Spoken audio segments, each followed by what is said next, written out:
Nega har bir insonga Makka ga borish nasib qilmaydi?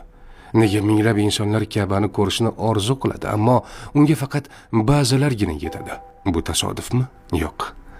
Bu Allohning tanlovidir. Olimlar aytishadi, Allohning uyiga faqat uning o'zi taklif etgan bandalar kiradi. Makka turistik joy emas, bu yaratuvchining uyidir. U yerga faqat ruxsat etilganlargina boradi. Qarang, qancha odam pul to'playdi, hujjatlar tayyorlaydi, ammo oxirgi paytda hammasi bekor bo'ladi. Ammo shundaylar ham borki, u safarni hatto rejalashtirmagan bo'lsa ham, Alloh unga bu imkoniyatni beradi. Nega shunday? Chunki Alloh qalblarini tanlaydi. Payg'ambarimiz sollallohu alayhi vasallam aytganlar: Umra qiluvchi ziyoratchi Allohning mehmonidir. U zot ularni chaqirdi va ular javob berdilar.